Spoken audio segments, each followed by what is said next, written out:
Hi friends, welcome to my channel.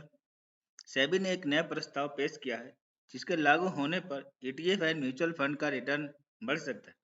तो चलिए अब इस वीडियो के माध्यम से जानते हैं कि वह कौन सा प्रस्ताव है जिसके लागू होने पर ईटीएफ एंड म्यूचुअल फंड का रिटर्न बढ़ सकता है।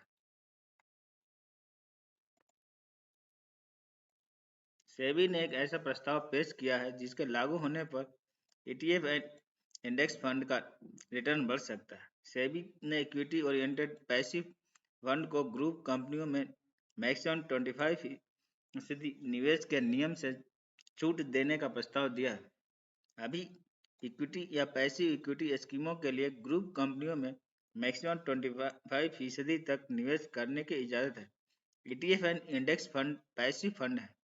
सेबी के इस प्रस्ताव के लागू होने पर ईटीएफ और पैसिव फंडों को ग्रुप कंपनियों में 25% से ज़्यादा निवेश करने की इजाज़त मिल जाएगी। सेबी का मानना है कि ईटीएफ एंड इंडेक्स फंड को ग्रुप कंपनियों में उनके बेंचमार्क सूचकांकों के हिसाब से निवेश करने की इजाज़त मिलनी चाहिए। इसे ईटीएफ एंड इंडेक्स फंड का रिटर्न उनके बेंचमार्क के जितना हो सकता है। यह ध्यान में रखना जरूरी है कि एक्टिव इक्विटी फंड के ग्रुप कंपनियों में निवेश के लिए 25% की सीमा लागू रहेगी। सेबी ने यह कंसल्टेशन पेपर 23 फरवरी को जारी किया है। सेबी ने jointly hold mutual fund portfolio के लिए नॉमिनेशन को ऑप्शनल बनाने का भी प्रस्ताव पेश किया। सेबी की तरफ से बनाए गए वर्किंग ग्रुप ने अपने सुझाव में कहा है कि सेकंड होल्डर को नॉमिनी के मुकाबले ज़्यादा वेटेज हासिल है, जिसे ज्वाइंटली होल्ड फोलियो के लिए नॉमिनेशन को अनिवार्य बनाने की जरूरत नहीं है। माना जा रहा है कि इस प्रस्ताव के लागू होने पर ज्वाइंट फोलियो वाले अकाउंट होल्डर्स को नॉमिनेशन के प्रोसेस से छुटकारा मिल जाएगा।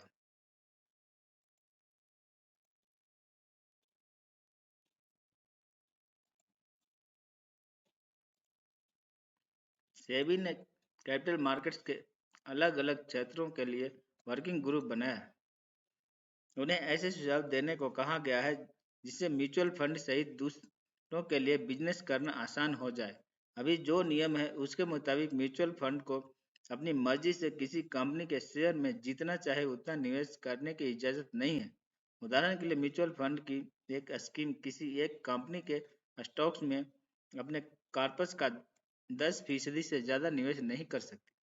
इसी तरह किसी एक ग्रुप की कंपनियों में उसका कुल निवेश 25% से ज़्यादा नहीं हो सकता। सेबी ने एक दूसरा अहम प्रस्ताव भी पेश किया। इसके लागू होने पर एक स्कीम में गोल्ड, सिल्वर और दूसरी कमोडिटीज और फॉरेन इन्वेस्टमेंट के लिए अलग और डेडिकेटेड फंड मैनेजर की जरूरत खत्म हो जाएगा। सेबी ने कहा है कि अलग अलग एसेट में निवेश करने वाली स्कीम के लिए डेडिकेटेड फंड मैनेजर्स होने से उस स्कीम की कॉस्ट बढ़ जाती है। ये dedicated fund managers regular fund managers के अतिरिक्त होते हैं। इसके अलावा फंड हाउसेज में पहले से ही डेडिकेटेड रिसर्च एनालिस्ट होते हैं जो अलग अलग एसेट क्लास की मॉनिटरिंग करते हैं।